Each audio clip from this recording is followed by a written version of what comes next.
Selamat datang di video terbaru saya. Video ini merupakan bagian dari video series yang berdiskusi soal berbagai topik seputar teknologi blockchain dan aset kripto.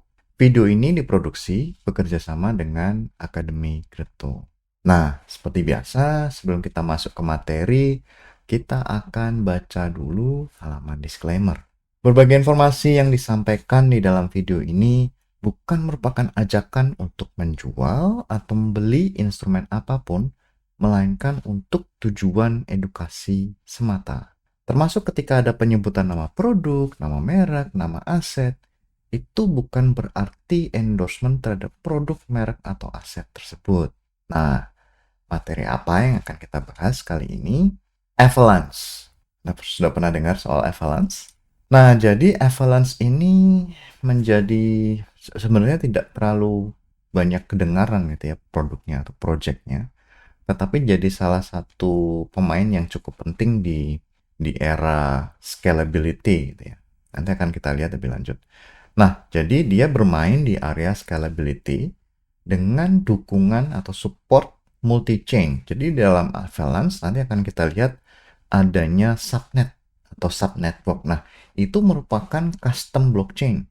Jadi kalau kita bicara soal ekosistem Avalanche, itu blockchainnya banyak, gitu ya. Jadi blockchainnya di sini kalau di ekosistem Avalanche namanya subnet. Seperti biasa ketika kita bicara soal scalability di dalam blockchain, itu tujuannya ya untuk menyelesaikan congestion, artinya supaya si jaringan itu sistemnya tidak terlalu penuh, tidak terlalu padat oleh terlalu banyak transaksi. Biasanya kalau di sistem-sistem yang sudah populer, sistem yang banyak dipakai, itu kan transaksinya terlalu banyak. Seperti Ethereum misalnya. Kalau misalnya transaksi terlalu banyak, itu jangka waktu nunggunya, orang menunggu sampai dikonfirmasi ke dalam sebuah blok, atau bahkan sampai final, atau mencapai finality tertentu, itu juga butuh waktu yang cukup lama. Kemudian selain itu juga biaya gasnya akan jadi meningkat, karena orang bersaing mana yang lebih cepat. Mereka ingin lebih cepat, berarti bayar lebih mahal. Nah, kalau congestion ini bisa dikurangi atau bisa diatasi, artinya nanti waktu tunggunya akan jadi lebih cepat, kemudian biaya transaksinya juga bisa ditekan, gitu ya. Nah, jadi idenya si Avalanche seperti itu. Idenya adalah membagi traffic ke dalam blockchain-blockchain yang berbeda. Jadi masing-masing merupakan blockchain yang customized, gitu ya. Kemudian setiap subnet itu punya aplikasi unik tersendiri karena kebutuhannya kan berbeda-beda. Nah, jadi masing-masing aplikasi bisa masuk ke dalam sebuah subnet yang sesuai atau yang cocok. Nah, subnet sendiri seperti bisa diandaikan seperti private neighborhood dalam kota, sebuah kota. Jadi mereka merupakan wilayah yang bertetangga gitu ya, saling berhubungan tapi mungkin ada perbedaan di antara wilayah-wilayah tersebut ya, karena mereka punya keunikan masing-masing atau karakteristik yang cukup berbeda antara satu subnet dengan subnet yang lain.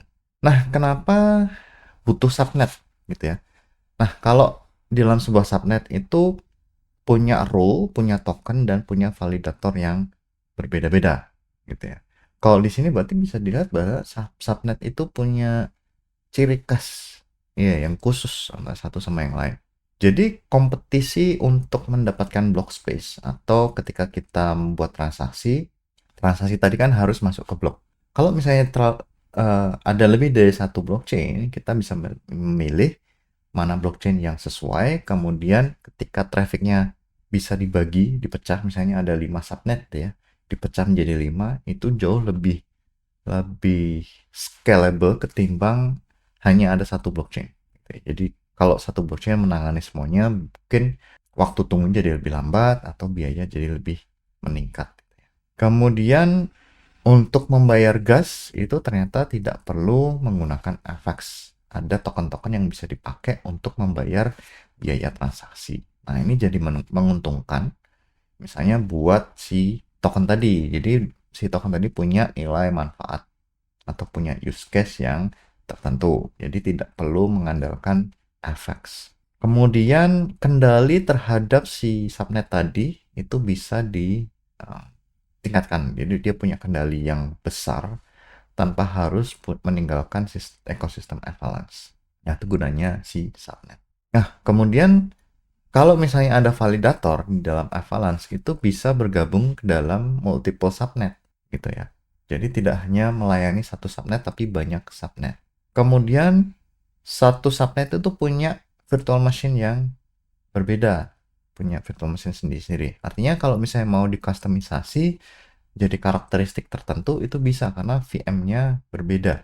Kemudian model konsensusnya menggunakan konsensusnya si Avalanche. Kemudian konektivitas atau layer security-nya di dalam subnet tersebut itu ngikut miliknya si Avalanche.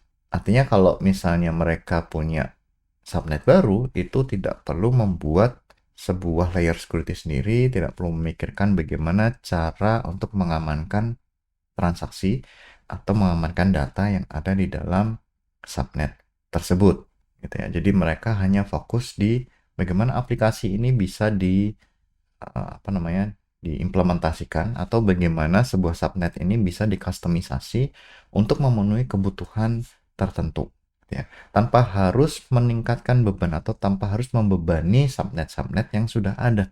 Itu tujuannya. Kemudian keuntungan untuk para developer. Jadi kalau punya subnet sendiri, itu kendali terhadap lingkungan blockchain-nya lebih besar. Kemudian tokenomics-nya atau use case-nya dari sebuah token yang dirilis itu jadi lebih fleksibel. Misalnya dipakai untuk membayar gas tadi ya, atau governance, itu juga bisa. Bagaimana struktur biayanya itu tidak harus mengambil atau tidak harus mengadopsi sistem lain di dalam ekosistem si Avalanche. Kemudian rules mereka bisa kustomisasi sendiri. Kemudian untuk launching bisa dengan menggunakan Avalanche CLI tools. Jadi toolsnya sudah disediakan. Jadi untuk launching juga tidak sulit gitu ya. Kemudian kalau misalnya menggunakan subnet Avalanche untuk permission applications itu bisa jadi ideal ya. Karena kustomisasi, kemudian mungkin ada beberapa informasi yang tidak dipublikasikan ya, permission. Itu jadi lebih oke. Nah, tadi juga kita lihat bahwa model keamanannya itu ikut miliknya Avalanche. Jadi dia mengambil keuntungan dari sistem yang sudah teruji, tetapi dia juga bisa melakukan kustomisasi terhadap si subnet. Jadi dia mengambil keuntungan dari both worlds atau dua dunia yang berbeda. Jadi dia bisa gabungkan. Nah, kalau kita bandingkan antara Avalanche dengan beberapa model scaling yang lain, kalau Avalanche menggunakan custom subnet tadi ya. Kalau Ethereum itu menggunakan layer 2 atau rollup. Mau pakai optimistic rollup, mau pakai zk rollup gitu ya. Nah, jadi kalau layer 2 itu kan masih ada koneksi dengan main chain-nya milik si Ethereum. Tapi kalau Avalanche kan tidak. Jadi mereka memang lebih independen ketimbang miliknya si Ethereum layer 2. Kemudian kalau kita lihat memang subnet ini on-chain gitu ya, tidak seperti layer 2 yang off-chain. Kalau Cosmos mereka punya chain-chain yang independen gitu ya. Jadi mereka terhubung ke dalam satu Cosmos Hub. Jadi kalau Avalanche dia lebih modular dan lebih fleksibel kalau dibandingkan dengan Ethereum dan Cosmos. Kalau dari sisi independensi mungkin bisa perbandingannya antara Cosmos dan Avalanche gitu ya. Kalau Ethereum tidak terlalu independen. Use case-nya seperti apa? Memang general ya use case-nya. Ada gaming untuk high speed dan low fee transaction untuk gaming. Kemudian yang menarik adalah institusi ini. Use case institusi ternyata bisa didukung oleh Avalanche. Jadi kalau kebutuhan institusi itu kan sangat berbeda dibandingkan dengan misalnya untuk gaming atau NFT atau untuk public finance atau decentralized finance. Jadi kalau institusi kan mereka punya regulasi yang cukup ketat gitu atau mungkin lebih ketat dibandingkan dengan aplikasi desentralisasi yang lain. Jadi mereka butuh kustomisasi untuk memenuhi aturan-aturan tertentu. Misalnya ini private finance. Jadi kalau DeFi mungkin sistem DeFi-nya bisa diimplementasikan tetapi si para pemainnya harus dibatasi, misalnya untuk orang-orang yang hanya lolos KYC. Jadi biasanya kalau DeFi itu tidak peduli siapapun bisa masuk dan bergabung atau berpartisipasi, tetapi kalau private finance kan tidak bisa. Misalnya Anda ingin bertransaksi menggunakan rekening bank, itu kan Anda harus meregistrasi diri, membuktikan informasi atau identitas pribadi dengan misalnya menyerahkan KTP atau SIM atau paspor. Tapi kalau di decentralized finance biasanya kan tidak perlu seperti itu.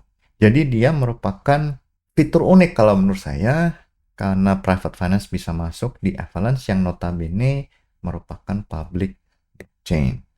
Jadi mereka bisa mengkustomisasi subnet tertentu supaya beberapa fitur atau kebutuhan untuk private finance dan institusi itu bisa didukung.